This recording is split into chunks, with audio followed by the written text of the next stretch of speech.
كدالو إرتراوي يعربالو تلمنيانا يعربالو كدالو إرتراوي يعربالو تلمنيانا يعربالو كدالو إرتراوي يعربالو تلمنيانا يعربالو كدالو إرتراوي يعربالو تلمنيانا يعربالو ሰላም ጤና ይስጥልኝ የተከበራችሁ ተመልካቾቻችን በኤርፒኤም የሚተላለፍላችሁ የአማርኛ ፕሮግራም ከረጅም ቆይታ ወይም ደግሞ ከመጥፋት ተመልሰናል እንግዲህ እሱም የጠፋ ሰው ነው ራሱን በማስተዋወቅ ይጀምራል እንግዲህ ካሊድ አብዱ ይባላል ጋዜጠኛ ነው በኤርትራ በፖለቲካም ሆነ በተቃውሞ ብዙ ስራ የሰራ ነው ካሊድ አብዱ ወደ መድረክ ጋብዘዋለሁ አቶ ካሊድ አብዱ እንግዲህ ከረጅም ጊዜ በኋላ ነው የተገናኘነውና እንኳን ደና መጣህ እንኳን ተገናኘን ያው ባንዳንድ በፕራይቬት በሆኑ ጉዳዮች ጠፋ ብለን ነበር ካሁን በኋላ ነገሮች ተስተካክለው ተገናኝተናል ደስ የሚል ጊዜ ይኖረናል የሚል ተስፋ አለኝ እኔም እንግዲህ ተነፋፍቀን እንደቆየን ነው እንደ ተመልካቾች ማለት ነው ተመልሰናል ካሁን በኋላ አንጠፋም ያው ቃል ይሁንብን እንዴት ነህ እንዴት ከረምክ ሰላም ነው ወይ ጤና በትግርኛው እንኳን ትንሽ እንጠፋ ጊዜ አማርኛ ማስተካከል አለብኝ ብዬ አማርኛ ኮርስ የወሰድኩኝ ነበር እና ይገርማል የድሮ ሰሙና ወርቁና አንብበን ተመልሰናል ለዚህ አጥቂት መልእክታችንን ማድረስ የምንችልበት አማርኛ ይዘን ተመልሰናል ብዬ ጠብቃለሁ እስቲ እንዳልከው ነው ያው ጀምረን ማቋረጡ አንዳንዴ ያስፈልገውን ግን ከአቅም በላይ የሆነ ነገሮች ሲያጋጥሙ ለታየው ላጋጠሙ መቋረጥ ይቅርታ ጠይቀን ካሁን በኋላ ግን ሁሌ ያለመድነው ጊዜ እንደምናገረው ተስፋ አደርጋለሁ እንግዲህ እኔም ተመልካቾቻችን ቃሉን ጋራዋለሁ ይቅርታን ጠይቃለን በአጋጣሚ አስቀድሜ እንደተናገርኩት በአንዳንድ ጉዳዮች ርቀን ነበር አሁን ተመልሰናል ጥሩ ጊዜ ይኖረናል እስከ መጨረሻው ከኛ ጋር ቆዩ በኤርፒኤም እና አድማስ ፎርም በሚተላለፍለው በዩቲዩብ ቻናል እንዲሁም በሳተላይት ቴሌቪዥን በኤርፒኤም የሚተላለፍላችሁ ፕሮግራም ነው የምትከታተሉት አቶ ካሊድ በድጋሚ በጣም ነው ማመሰግነው ወደ ፕሮግራሙ ወደ ሐሳባችን እንገባለን እንግዲህ ከአቆምንበት ሰዓት እንግዲህ ብዙ ክስተቶችን አስተናግደናል ብዙ ነገሮች አልፈዋል ከዛ ተመልሼ ቀንም ለሊትም አይበቃል ስለዚህ ያለን አጭር ሰዓት ስለሆነ አንተም አጣበህ ስለሆነ ይሄን እድል የሰጣኸኝ በሰሞኑ ክስተቶች ናቸው የምንጀምረው እንግዲህ ጥምር ወይም ደግሞ ጽምዶ የሚል በብዛት በሶሻል ሚዲያ ሲወራ እየሰማን ነውና ጽምዶ ወይም ጥምሩ እንዴት አየኸው እዛ ላይ እስቲ ሰፋ ያለ ያንተ አንደርስታንዲንግ ምንድነው ምን ያህል ዘለቄታ ሊኖረው ይችላል ትላለህ እንግዲህ ድሉላንተ አንደኛ በፊትም ያልኩት ነገር ደግሜ እዚህ በአማርኛ ልበለው በትግርኛ ደጋግሜ ያልኩት ነገር ነው አገሮች ራሳቸውን የሚያስተዳድሩበት ህግና ህገ መንግስት ይኖራቸዋል ስለዚህ ይሄ ጽምዶ የሚባለው ሲጀመር ህጋዊ አይደለም ህጋዊ የማያደርገው ነገር ምንድነው የአንድ ሀገር ፓርት ክልል ከሌላ ሀገር መንግስት ጋር ለሚያደርገው ግንኙነት መንግስት ከመንግስት ጋር ብቻ መሆን የነበረበት ሲሆን በፊትኛ ትግራይ ላይ የነበረውን ጦርነት ተቃውመን የነበረውን ትግል ደግፈን ስንከራከር የኤርትራ ስርዓት ደጋፊዎች ሲሉን የነበሩት ነገር ምንድነው እኛ መንግስት ነን ዲል የምናደርገው ደግሞ ከመንግስት ነው እና that's why ነው ከአብይ ጋር ብቻ ዲል የምናደርገው ክልል ግን ከራሱ ሀገር መንግስት ጋር ችግር ይፍታ እኛ ከትግራይ ጋር ምንም እናደርገው ነገር የለም አብይ ነው ወይም በፒፒ ነው መንጋገሩን እየመራ ያለው ከሱ ጋር ነው ዲል የምናደርገው የሚል ነበር ያኔ የተከራከርነው ምንድነው ይሄ የሚደረገው ያለው ነገር ትክክል አይደለም ትግራይን አልፎ ሄዶ እንደዛ ማድረግ ለትግራይ ስጋት መፍጠር ስለሆነ ስጋት የሚፈጠርበት ኃይል ደግሞ ዝም ብሎ አያይ that's why ደግሞ ነገሩ ወደ ጦርነት ከፍ ብሎ የሰሜን እዙ ድራማ መጣ ከዛም የሆነው ነገር ሆነ አሁንም ሌላ the same scenario የተደገመ ነው አሁንም የኢትዮጵያ መንግስት ኦፊሻሊ ለጀነራል ታደሰ ወረደ የክልሉን ፕሬዝዳንትነት ስልጣን ሲያስረክበው ያስፈረመው አምስተኛ ቁጥር ምን እንደነበር እናስታውሳለን። የተፈረመው ስምምነት ላይ አምስተኛ ቁጥር ሁሉም ህጋዊ ያልሆኑ ግንኙነቶች እንዲቋረጡ ነው። ያ ማለት ደግሞ ምንድነው? የጎረቤት ሀገር መንግስት ከኢትዮጵያ መንግስት ጋር ግንኙነት መፍጠር ከፈለገ መንግስት ከሆነው ጋር ነው። ከዛ ውጭ የሚደረገው ግን አሁን እኛ ለአብይ አህመድ ወይም ለቢፒ ያስበን ምን ሳይሆን አንደኛ ያ ማለት ስጋት እየፈጠረ ስለሆነ ለኢትዮጵያ አንድ ሀገር ስጋት እየተፈጠረ ነው። ከኤርትራ በኩል ስጋት አለ ለኢትዮጵያ፣ ከኢትዮጵያ በኩልም ስጋት አለ ለኤርትራ። ምክንያቱም የባህር ባለቤትነት ጥያቄ የሚለው ነገር ቀላል ነገር አይደለም። እሱም ብዙ መነጋገር ያለብን ነገርና መፍትሄ መፈለግ ያለበት ይመስለኛል። ከጦርነት ያነሰ መፍትሄ ሁሉንም ዊን ዊን ስትራቴጂ አስቦ የሚሄድበት የባለቤትነቱን ነገር ጎድሎ ቀርቶ ከዛ በላይ ግን የማን እንደሆነ ባለቤትነቱን እስካለማታውቅበት ደረጃ ሄዶ ሁለቱም ተያይዘ የምታድግበት አማራጭ ቢታሰብ ወደዛ እንመለስበታለን። ግን ለጽምዶ ላልከው ነገር ይሄ ጽምዶ አሁን ለፌደራል መንግስቱ ወይም ለአብይ አህመድ ደግሞ የስልጣኑ ጥያቄ የሚያመጣበትና ስጋት ነው። ስለዚህ ኢትዮጵያ ፎርማሊ ከኤርትራ ጋር የሚደረገው ግንኙነት ለኢትዮጵያ ጥቅም ሊያመጣ ነው። እሱ ደግሞ ምንድነው? የምዕራብ ዓለም ያው የአሜሪካ አምባሳደር ሄደው ተናግረዋል። የፈረንሳይ፣ የእንግሊዝ ሁሉም ደጋግሞ የሚሉት ነገር ምንድነው? አንደኛ የፕሪቶሪያ ውል እንዲደረግ ጫና እናደርጋለን አብይ አህመድ ላይ፣ ግን እናንተ ደግሞ ከኤርትራ ጋር ያላችሁ ግንኙነት ቀንሱት፣ አቁሙት ነው። ሴኔት ውስጥ የተነጋገሩበት ነገር ቢኖር ምንድነው? ሁለት ነገር ነው። አንደኛ ሚሊታሪ ቢልድ አፕ፣ ኤርትራ ለጦርነት የተዘጋጀች ነው። የትግራይ አካባቢዎች ኤርትራ የያዛቻቸው ለቃ እንድትወጣ፣ ይሄ ሁሉ እኮ በኢትዮጵያ መንግስት ሊባል የሚችል የነበረ ነው።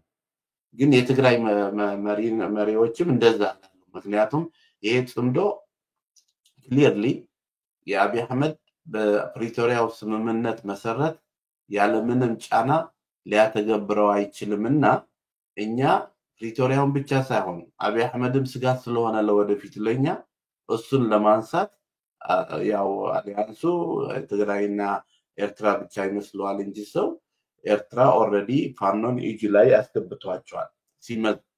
ሲጀመር የመሰረታቸው ፋኖዎች ያው ሻዕቢያ ነው።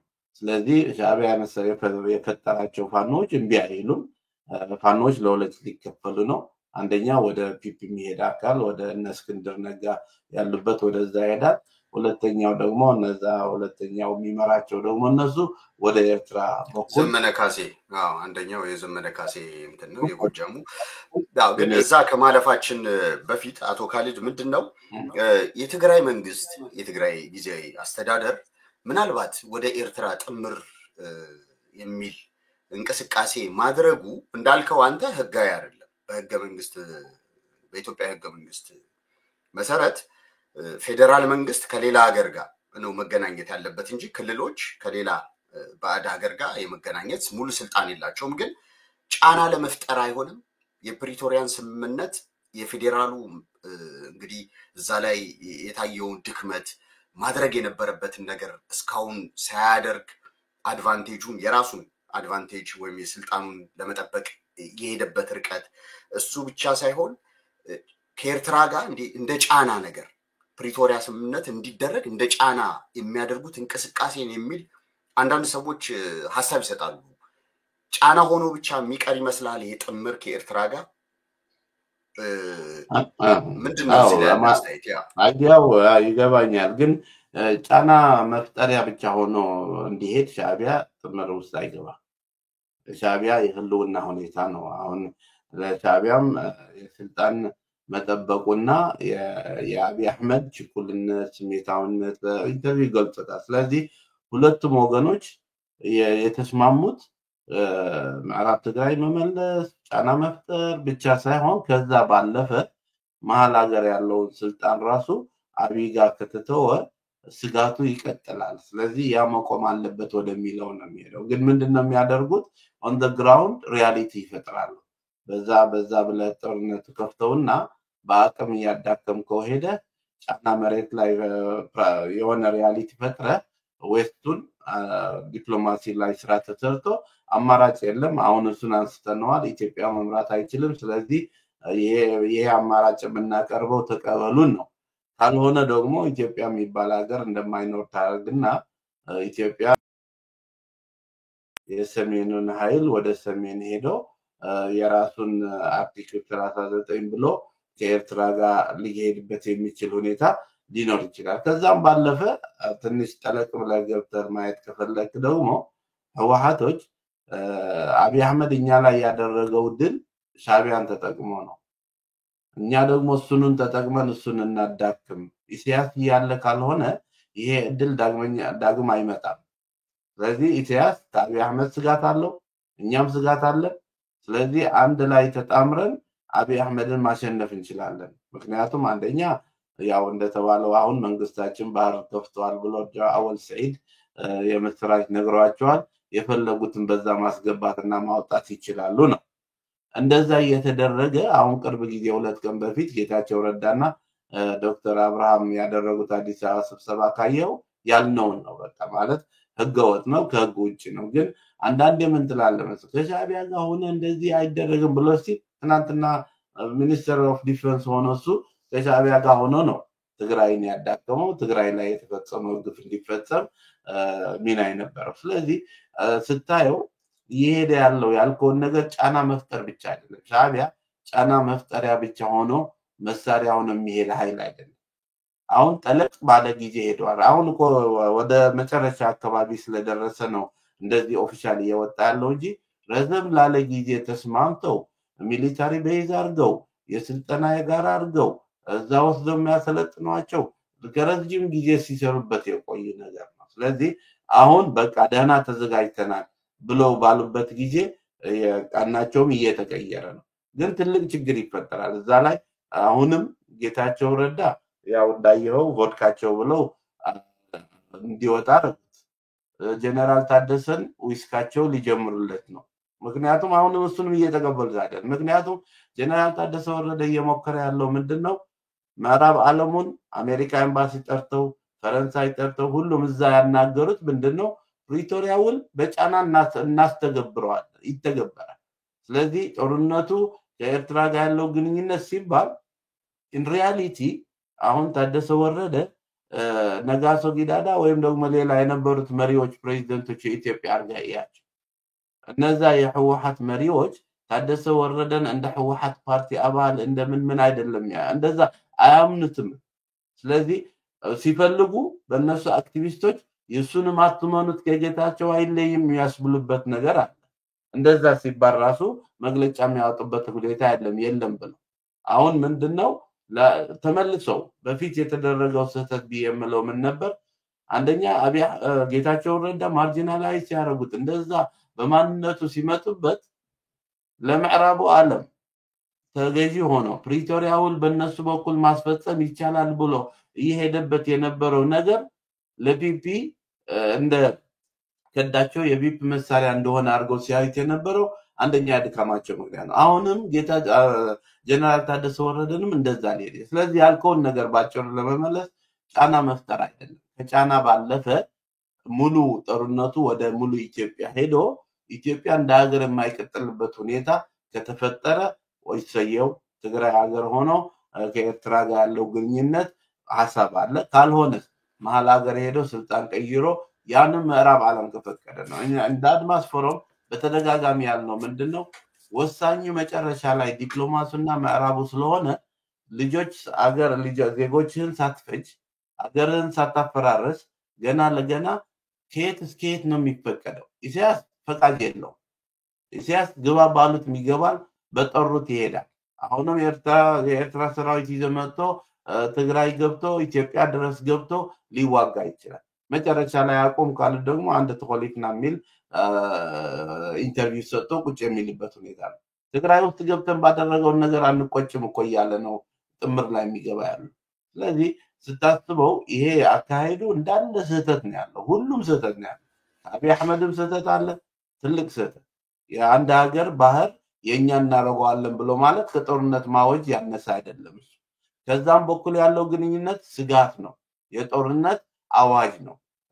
ማንም አያቆመንም እንደፈለግን ከኤርትራ ጋር እንገናኛለን ማለት የጦርነት አዋጅ ስለዚህ ይሄን ጦርነት ወደ ወጣለት እልቂት ሳያድግ ያው ምዕራብ ዓለሙን በለው የአካባቢው ኃይሎችን በለው እነ ከኋላ ያሉት እነ ኢማራት ሳውዲ የራሳቸው ድርሻ ያላቸው እነሱ ጫና ፈጥረው ወደ ሌላ ከጦርነት ያነሰ መፍትሄ ቢመጣና ሁሉም ኢንቮልቭ የሚሆንበት ነገር ቢፈጠር እንጂ ጦርነት ከተገባ ማንም አያሸንፈውም ገና ቪሸስ ሰርክል ነው ለጀነሬሽንስ የሚቀጥል ችግር ነው ጥሎ የሚያልፈው ያ ሁሉ የተከፈለው ዋጋ በፊት አሁንም ደግሞ ወደ እንደዛ አይነት ችግር ሊወስደን ነው ያ ደግሞ ይሆናል አይሆንም ብዙ ሲናሪዎች ሊታይ ይችላል ስለዚህ ጫና መፍጠር ብቻ ኦኬ በጣም አመሰግናለሁ ምክንያቱም አሁን ያው እንግዲህ ባሳለፍነው የግንቦት 24 የነጻነት ቀን የኤርትራ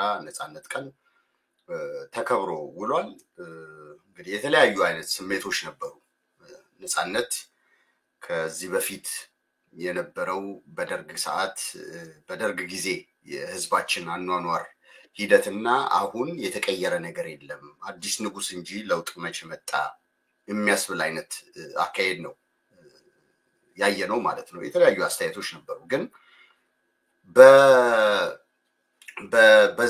በዛ በፌስታ ቀን ኢሳያስ አፈወርቂ የሰጠው ሐሳቦች ነበሩ የተለያዩ ሐሳቦች አንተም ስታነሳው ነበር አሁን መጨረሻ ላይ ማለት ነው ለውጥ መጣ ይሄ የእርምት አይነት አካሄድ አንቀጽ 39ን ለማጥፋት የተካሄደ እንቅስቃሴ እዛ ላይ የኤርትራ መንግስት ወይም ደግሞ የኢሳያስ መንግስት የሰጠው ሙሉ ኃይል ምንም አይነት የሚቆጨን ነገር የለም እዛ ሄደን ውጊያ ያደረግን በትግራይ ህዝብ ላይ የፈጸምነው ወንጀል ምንም እኛ አይጸጽተንም የሚል ሐሳብ ሰጥቷልና እዛ ላይ ያለ አስተያየት ምንድነው እሱ ብቻ ሳይሆን በአጠቃላይ ለህዝቡ ያስተላለፈው መልእክት ምንድነው ምናልባት በትግርኛ ስለሰጠ አማርኛ ለሚሰማ ህብረተሰብ በተለያዩ ሚዲያዎች ተተርጉሞ ቀርቧል ግን እኛ እንደ ኤርትራውያኖች ያለን ግንዛቤ ምንድነው ማስተላለፍ የፈለገው ኢሳያስ ኦሮሞማ የሚል ሐሳብ ሰጥቷልና በሰፊው እንግዲህ ሰፋ አድርገህ እንድትገልጽልኝ ማለት ነው ይፈልጋል አንደኛ የነጻነት በዓል ተብሎ በልምድ ደረጃ የሚገለጸው መሬታው ነጻነት እንጂ ህዝብ ከነጻነት ሸሽቶ ወደ ስደት አያመራም የሆነ ያለው ያተረጋጋም ስህተት እንዳለ ነው ማለት ነጻ ብንሆን ኖሮ ከሀገሩ ሰው ተሰዶ በየሀገሩ አይንገላታም ነበር ስለዚህ ጀመር የኢሳያስ ስልጣን የያዘበት ጊዜ የሚያከብርበት በዓል ሆኖ ነው ይሄድ ያለው እንደ ያንድ የፋሚሊ ጉዳይ ከራሱም ወደ ልጅ ለማሳለፍ ሂደት ላይ ያለበት ሁኔታ ላይ ነን ያለነው አንደኛ ሁለተኛ ኢሳያስ ትግራይ ውስጥ ሄደው የከፈሉት ዋጋ ያደረጉት ነገር እንደማይቆጭበት የነገረበት መንገድ ምንድነው አንደኛ አሁንም ያው ትግራይ ሄደው ለተሰውት ወታደሮች ቤተሰብ እስካሁን አልተነገረም እና እንደዛ ህዝብ እንደዛ የጠበቀው ሄደን ያደረግነው ከስረናል ተቆጭተናል ያ መሆን አልነበረበት ምን ካለ ያው ህዝቡም አሁንስ ምን ልትደግሙን ነው የሚልበት ጥያቄ ያነሳል ስለዚህ ያ ያደረግነው ነገር አንቆጭበትም ምክንያቱም ህወሓትን አዳግመንበታል ሳይፈልጉ እኛ ጋር መጥተው እንዲበረከኩ አድርገንበታል ትግራይ ሁለተኛ ስጋት ለኛ እንደማትሆን አርገን ከስጋት ወጣ የኛ እርዳታ ፈላጊ ሆናለች መሬታቸው ይዘን ያለ ዝምብን እንዲሉ አድርገናቸዋል ሌላ ዓለም ስለነሱ የጠየቀ እነሱ አፋቸው እንደማይከፍቱ አድርገናቸዋል አብይ አህመድ ጋር ሄደን አዳክመናቸው ብቻቸው ሆነው እንደማይሄዱ ስላደረግናቸው ያ ሁሉ ለማድረግ የተከፈለ ዋጋ ነው ይሄ ደግሞ አይጸጽተንም ምክንያቱም እልሃችንን ተዋጥተንበታል ነው ከዛ በላይ አይተረጎም ግን የሚገርምህ ከአብይ ጋር የነበረውን ሂደት ሳይፈልግ ስለተቋረጠበት የነበረው ተስፋችን ባንኖ ቀርቷል ሲል ህዝቡ ያጨበጭባል በትግርኛ እኮ እንደዛ ነው በጣም የገረመኝ ፓርት እሱ ነው አዎ ማለት አሁን ምንድነው አንዴ እንደዛ ብለ ነበር አሜሪካ ሄዶ የሆነ ስብሰባ ላይ ጭብጨባ ሲያበዝበት ምን አለ አንዳንዳችሁ እኮ ምን እንዳልኩም ሳትሰሙ ነው የምታጨበጭቡ ሲላቸው እንደገና ደግሞ አጨበጨቡ። ስለዚህ የትኛው ኢንተርቫል ላይ ጭብጨባ እንደሚደረግ አስቀድሞ ተሰጥቷቸው ገብተው ይሆናል። ስለዚህ ወይ ነው አንድ ሲያጨበጭብ ዝም ብሎ መከተል ነገር አለ እና ምዕራፏን ተሳስተው ይሆናሉ ከዛ በኋላ ያለው ጋር ተብለው እንጂ እንደዛ እያለ ያሰብነው የሞከርነው ነገር ባንኖ ቀርተዋል ሲል ማዘን አይገባም። ስንት መስዋዕት የከፈልክበት ስንት ሺህ ወጣት የጠፋበት ዋጋ የከፈልክበትን ባንኖ ቀረ ሲባል ታጨበጭባለህ? ምን ለማለት ነው የሚጨበጨበው ማለት? ስለዚህ መታሰብ ያለበትና ማየት ያለብን ምንድነው በየአመቱ እንደዛ ላይ መጥም የሚለው ነገር አሁንም ገና ወደ ጦርነት እየተዘጋጀ እንደሆነ ጦርነት እንደማይቀር የውጭ ኃይሎች እጃቸውን ሰብስቡልን ምን እያለ የሚያስጠነቅቀው አሁንም ገና የጦርነት አዝማሚያ እንዳለ በግልጽ ተናግሮታል። የኤርትራ ህዝብ አሁንም ተዘጋጅ፣ ልጆችን እንድትሰጠን ተዘጋጅ፣ አሁንም ገና ባራይ ናብዘበለን ብል አርፍጽና አሁንም እንቀጥለዋለን። በቃ ይሄ ነገር በአማርኛ ከተረጎምከው እንጂ ምን ብዬ እንደምትረጎም እንግዲህ በሬው ባራይ ናብዘበለብል አርፊ ማለት ያው እንግዲህ ማለት ይገብዳል። ማረሻውን ብቻ ያዝና በሬ ወደ ፈለገ ሄድ ማረሻውን ቀንበሩን ነው። ማረሻውን ቀንበሩን በደንብ በሬ ወደ ፈለገው ይሄድ ቀንበሩን ግን በደንብ ያዘው ነገር ይመስላል። እንግዲህ ተመልካቾቻችን ያርሙናል ብዬ አስባለሁ። አሁንም ገና ዋጋ እንከፍላለን፣ አሁንም ገና ጦርነት አለ ነው። ስለዚህ እየሆነ ያለው ነገር አሁን እየተሰጠ ያለው ድምጽ ከትግራይ በኩልም ከኤርትራ በኩልም ወደ ጦርነት የመሄድ ሁኔታ እንደሆነ ይሄ ጥምር የሚባለው ነገር ጥሩ ነገር ይዞ እንዳይመጣ የአብይና የኢሳያስ ጥምር ትግራይ ላይ ጦርነት ፈጠረ። የትግራይና የኢሳያስ ጥምር ኢትዮጵያ ውስጥ ጦርነት የሚከፍት ነው። እንደዛ ተከፍቶ ግን መጨረሻ ሳይደርስ ኃይሎቹ መጥተው አቆሙ ካሉ የትግራይ ኃይሎች የኢሳያስን መንገድ ተከትለው ምዕራብ ዓለምን አንሰማም ብለው ጉዳዩ ኢሳያስ ከሚፈልገው ድረስ ያደርሱታል ወይስ እንደ አብይ አህመድ እጃቸው ተጠምዝዘው እነሱም ሌላ አሁን ደግሞ ፕሪቶሪያው ካላለቀ የጓቲማላ ውርድ ተበራርመውም ያቆሙት ይሆናል አላውቅም። ማለት ሁሌ በፈለጉት መድረክ መጥተው እምቢ ላለው ቅጣት ይዘው መጥተው የሚያስወስኑ እንደዛ ከሆነ ልጆችን ህዝብህን ሳታስፈጅ ለምን ወደ ዲፕሎማሲውን ሂደት አትሄድም? ኢትዮጵያ እያለችው ያለችው ነገር ለጥሩነት የሚጋብዝ ነገር እንዲቆም መፍትሄ እንዲፈለግ አንተም እያደረግከው ያለው ነገር ስጋት ስለሆነ ምዕራብ ዓለም በተለይ አሜሪካና አውሮፓውያኖች ኤርትራ ከኢትዮጵያ ውስጣዊ ጉዳይ ትውጣ እጇን ታውጣ ነው እና የትግራይ ኃይሎች ደግሞ አይ አታወጣም ኤርትራ ይዘን ነው ፍላጎታችን የምናካሂደው ከተባለ ያው ኢትዮጵያ የፕሪቶሪያውን ለሶስት ጉዳዮች ነበር የተደረገው። አሜሪካ የምትፈልገው ሶስት ነገሮች ነበር። አንደኛ ጦርነቱ ማቆም ነው፣ እሱ ሆኖ ነበር። ሁለተኛ የኢትዮጵያ አንድነት መጠበቅ ነው፣ ኢትዮጵያው ያልሆነ ኃይሎች ከኢትዮጵያ መውጣት አለባቸው ያሉትን ነው ሉዓላዊነት ያሉት። ሶስተኛ ደግሞ የኢትዮጵያ ቀጣይነት ነው። ኢትዮጵያ ያለ ትግራይ ሀገር ሆና አትቀጥልም፣ ስለዚህ ሀገር ነን ሀገር እንሆናለን የሚሉት ነገር አስቀሩ ተባለ። ከፕሪቶሪያ በኋላ እሱ ነገር ቀር። ኦኬ ያው እዛ ላይ አቶ ካሊድ ጥሩ የሆነ ሰፋ ያለ መግለጫ እየሰጠኝ ነው። በጣም አመሰግናለሁ በተመልካቾቼ ስም። የአሜሪካ ጉዳይ ሲነሳ አምባሳደሩ በቅርብ ቀን ትግራይን ጎብኝቷል እና የአሜሪካ ኤምባሲ በኢትዮጵያ ያስተላለፈው መልእክት ነበር፣ በኋላ ደምስሶ ያስተካከለው ማለት ነው። እዛ ላይ ያለ አስተያየት ምንድን ነው? እሱ ብቻ ሳይሆን የአሜሪካ ሴኔትም ራሱ በ52 የትግራይ ቀበሌዎች የኤርትራ ወታደር ተቆጣጥሯል እና እሱን ነገር እንዲለቅ ያሳሰቡበት መልእክት አለ እና እሱን አያይዘህ ምንድነው ማለት የፈለጉት? መልእክታቸው ምንድነው? በኋላ አስተካክለውትም ቢሆንም የዲፕሎማሲ ቋንቋውን ለማስተካከል የራሳቸው ፔጅ ላይ የመጀመሪያውን ፔጅ ለቀቁት፣ ድሮን ምናምን የሚለውን እሱን ከዛ ወደ ዲፕሎማሲ ቋንቋ የቀየሩበት ሂደት አለና እሱንና የሴኔቱን መልእክት አያይዘህ አንተ ምንድን ነው የገባህ እዛ ላይ ያለህን አስተያየት ሲስጠኝ።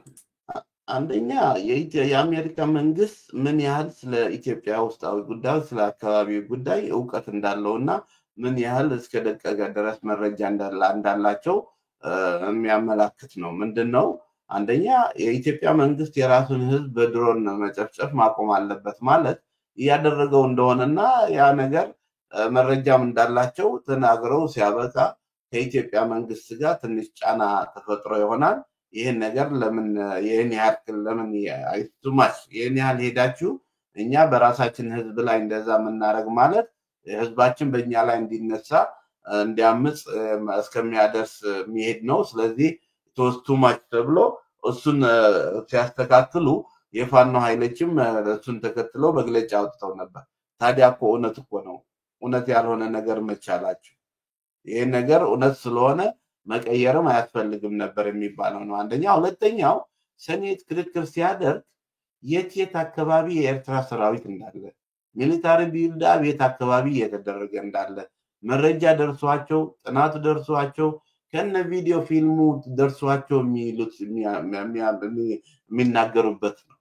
ስለዚህ ያ ፎሬን ዴስኩ የሴኔት አባሎች የግድ ከጅቡቲ ያለው በይዛቸው ኢንፎርሜሽን እንቅስቃሴ የሰራዊት እንቅስቃሴ ምን መረጃ ባላቸው የኢንተሊጀንስ ሰርቪስ ይደርሳቸዋል። መረጃውን ሙሉ ለሙሉ ተቀብለው ስለሚናገሩ አስበው የትግራይ መንግስት ሳይናገር የኤርትራ መንግስት የያዛቸው የትግራይ ግዛቶች ለቆ እንዲወጣ ያ ማጠየቅ ያለበት ማን ነው? የኢትዮጵያ መንግስት እኮ ነው። ፌደራል መንግስት የኤርትራ ኃይሎች የኢትዮጵያ ግዛት የሆኑ ቦታዎችን የያዛቸው ለቃችሁ ውጡ የሚለው እኮ እሱ ነበር። አትሉም ዝም በሉ ተባልን። እኛ እንለዋለን በእኛ በኩል ይባል። ለምንድን ነው እንደዛ የሚባለው? ምክንያቱም ያ ያልነው ነገር ካልተፈጸመ ኢትዮጵያ ለምትወስደው እርምጃ ለበረጅ ለመስጠት ቅድመ ሁኔታ ይሆናል ማለት ነው። ስለዚህ አንተ ለምን ምክንያት ትሰጣቸዋለህ? ለምን ሰበብ ትሰጣቸዋለህ? ጦርነቱ ያዋጣኛል ብቻ ካልክ ነው። ጦርነቱ ይሞክረው። አብይ እኮ ጦርነቱ ባለበት ሁኔታ ቢጀምረው ምን ያህል ስጋት እንደሚፈጥርበት ስላወቀ እንዳለ ጀነራሎቹ ወደ ራሽያ ልኮ እሱ ወደ ዩሮፕ ሄዶ ሊያገኙት የሚችሉትን ሁሉ ድጋፍ እንዲያገኙ እየጣሩ ነው። ከራሽያ ከዛ መሳሪያ አሁንም እያመጡ ነው፣ ሊያመጡ ነው የሄዱት ብርሃኑ ጁላ። እሱ ደግሞ ዩሮፕ ሄዶ ከሁሉም ሀገሮች ብድር ጥያቄም ዲፕሎማሲ ስራ እየተቸገርን ነው፣ ኤርትራ እንዲያረገችን ነው የሚለው እዛ ሄዶ የሚለው ራሱ እነሱ ምዕራቦች የሰጡት አሜሪካን የሰጡትን።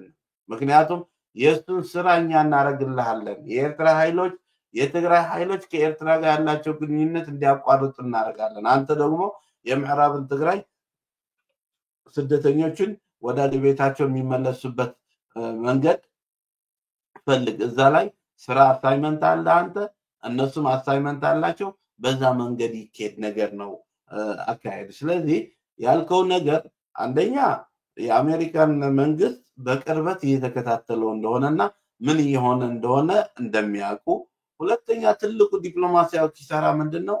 አንድ የሌላ ሀገር መንግስት የኢትዮጵያ መንግስት የኤርትራ ግዛት የሆነውን አሰብን በኃይልም በምንም የኛ እናረጋዋለን የሚል ጥያቄ ሲነሳ ወዳጅ ቢኖረን እኮ መግለጫ ማውጣት የነበረባቸውና ይሄ ነገር ማለት ጦርነት ማወጅ ነው ማለት የነበረባቸው። ኢራቅ እኮ በአሜሪካ የተመታው ኩዌትን ሄዶ ስለወረረ ነው።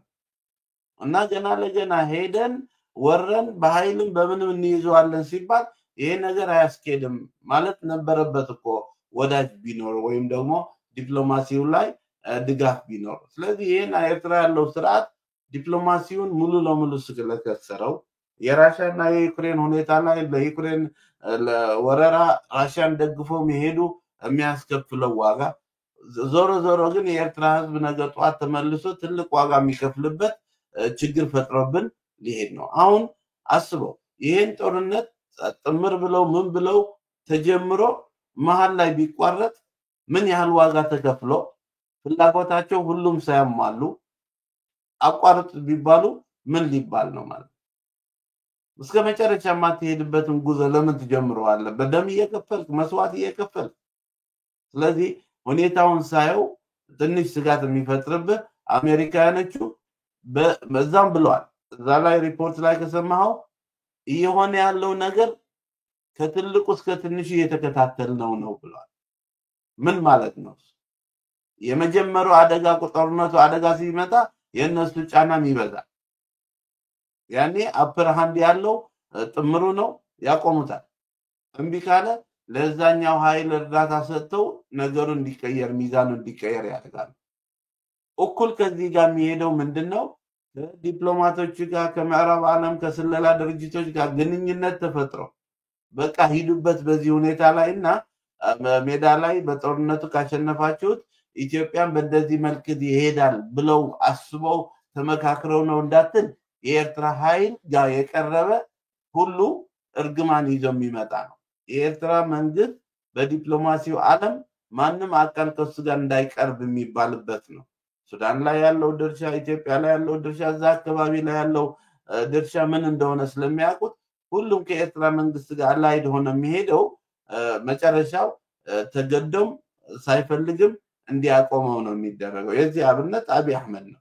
ከኢሳያስ ጋር መለያየት ሳይፈልግ በፕሪቶሪያ ውል ተገዶ ነው የተለያየ። ስለዚህ ለጠየቃቸው ጥያቄዎች አንደኛ የኢትዮጵያ መንግስት የራሱን ህዝብ በድሮን መግደል ማቆም አለበት የሚለው ነገር ያው እንዲታረም ተፈለገ።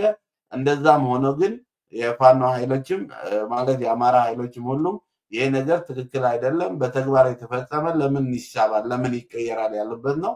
ሰኔ ደግሞ በቅርብ እየተከታተለው እንደሆነ ማሳያ ነው። ነገ ጠዋት ደግሞ መጥተው እየተደረገ ያለው የሁሉ ግንኙነት ከምንም ሳይደርስ የሚያቆምበት ሁኔታ እንደሚፈጠር መጠበቅ አለበት። ያ በጣም አመሰግናለሁ። ሰፋ ያለ መግለጫ ሰጥተሃል አቶ ካሊድ፣ በጣም አመሰግናለሁ። እንግዲህ የትግራይ ኃይሎች ለሁለት እንደተከፈሉ እያየናቸው ነው። ግማሾቹ ወደ አፋር ክልል ያው ሐራ መሬት ወይም ደግሞ ነፃ መሬት ወደሚል ሄደዋል እና ምንድነው ማድረግ የፈለጉት? የፌደራል ኃይሉስ ምን ያህል ነው ከነዚህ ጋር ማለት ያው እንግዲህ ከህወሓት ተለይተው የተለዩበት ምክንያት ምንድነው? እንደሚመስለኝ እኔ ከኢሳያስ ጋር ያላቸው ግንኙነት ይሄ ጥምር በሚል ሁኔታ ያልተቀበሉ ወደ አፋር ክልል እየሄዱ ነው። ይሄ ሐራ መሬት ወይም ደግሞ ነፃ መሬት በሚል ሁኔታ ማለት ነው። እርስ በርስ ሊዋጉ ይችላሉ። ከኤርትራ ጋር ያላቸው ያው እንግዲህ ቅድም እንዳነሳሁት ይሄ ጫና ምናምን የሚለው ነገር አለና የነዚህ ኃይሎች የመጨረሻ ዓላማቸው ምንድነው ሊሆን የሚችለው? በአንተ አስተሳሰብ ምን ላይ ሊደርሱ ይችላሉ? አንደኛ ይሄ እንቅስቃሴ እንዳልከው በጥምሩ ምክንያት ብቻ የተፈጠረ አይሆንም፣ ከዛ ቀድሞ የተፈጠረ ነው።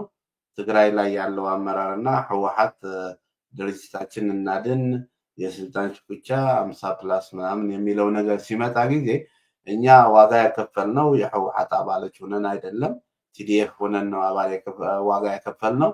አሁን ግን ህወሓት ተመልሶ የቲዲኤፍን ድርሻ እንዳልነበረ አድርጎ ስልጣን የመያዙን ሩጫ ተያይዞታል። ስለዚህ ለዚህ ያልነበረውን ዋጋ ያከፈልነው ከሚል የተነሳና ትግራይ ላይ ያለው የህወሓት የበላይነት አካሄድ ዲሞክራሲያዊ አካሄድ ነው ብለው ያንን ቀይረው ትግራይ ላይ የተሻለ የፖለቲካ ስርዓት መፍጠር እንችላለን ብለው እንደወጡና እዛም ላይ ጥምሩ ሲመጣም ያንን ያደገፉት ደግሞ በጣም ብዙ ሰዎች መውጣት፣ ከዛ ባለፈ ግን በጣም አሰካፊና ስጋት የሚፈጥረው ምንድነው የወገን ፖለቲካ እየገባበት ነው።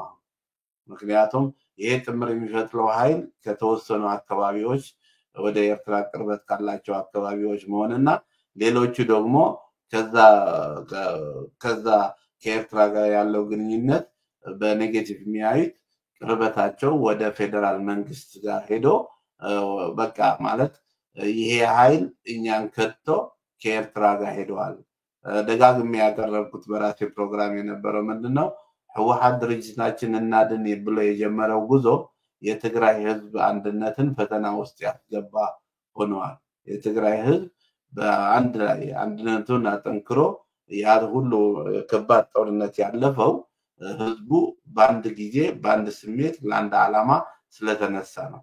አሁን ግን የትግራይ ውስጣዊ ሁኔታ አሁንም ህሊና ተደርጎ የስልጣኑን ነገር ኮምፕሮማይዝ ተደርጎ ያ ወደ ቀጥታ ቫዮለንስ ሳይገባ መፍትሄ ካልተፈለገለት እነዚህ ንቀህ እነዚህ እንደዚህ ናቸው ትንሽ ናቸው እንዲህ ብለህ የምትሄደው ነገር የእርስ በርስ ጦርነት ውስጥ የሚያስገባና ከባድ ዋጋ የሚያስከፍል መሆኑ ደግሞ ጠላት አለኝ የምትለው ጠላት ካለ እነሱን ደግፎ ይዘው መጥቶ ነገ ጠዋት ትግራይን ራሱ ለማየት የለብም። ትግራይ ላይ ከህወሓት ውጪ ሌላ ፖለቲካዊ ኃይል እንዲመጣ ፍላጎት የአሜሪካም ነው የምዕራብ ዓለምም ነው። ከአዲስ አበባ ኢህአዴግ ወይም ህወሓት ወደ መቀሌ ሲገባ ያልተፈለገበት ነገር አሁንም ራሱ ትግራይ ላይ እሱን ከስልጣን አንስቶ አሁን ከኤርትራ ጋር ያደረገው ባለው ነገር ወደዛ የሚሄድበት ሁኔታም ሊፈጠር ይችላል። እንዳለ የፌደራል ኃይል አሁን ከነዚህ የምንላቸው ኃይል ጋር ጥምር ከፈጠረ ያው ጥምር መፍጠር እንደፈለክ ከሆነ የአንድ ሀገር ህዝቦች አንድ ላይ ሆነን ትግራይን ከህወሓት ነፃ እናውጣ የሚል ሌላ ፕሮሰስ ሊጀምሩ ይችላሉ። ያ ደግሞ እንዳለ ትግራይ በትግራይ ላይ እንዲነሳና እርስ በርስ የሌላ መሳሪያ እንዲሆን የሚያደርግ አደጋ ሊመጣ ይችላል። ስለዚህ አቅልሎ ማየት ሳይሆን ሲሪየስሊ ተወስዶ ጀነራል ታደሰ ወረደ እሱን እየሞከረ ነው። እሱን በመሞከሩ ደግሞ ከህወሓት ጋር ብዙ ስጋት ሊፈጠርበት እንደሆነ መጠበቅ አለበት። ስለዚህ የሆነ ያለውን ነገር ሳይው ይሄ ነገር ከበድ ብሎ ብዙ ወጣቶች እየተቀላቀሉበት ስልጠናውን እየወሰዱ ትግራይን ከህወሓት በበለጠ እኛን ማስተዳደር ያለብን ጦርነቱ ላይ ከጎናቸው ቁመን ዋጋ ከፍለን ፖለቲካው ላይ እኛን ያልፈለጉበት መንገድ ትክክል አይደለም። የነበረው የህወሓት አገዛዝ ስርዓት እንደነበረው ሆኖ እንዲመለስ አንፈቅድም ነው። ስለዚህ እንዳልከው ወደ እርስ በርስ ጦርነት ሊሄድ ይችላል ወይ? አው ሊሄድ ይችላል። ወደዛም እየቀረበ ያለ ይመስለኛል።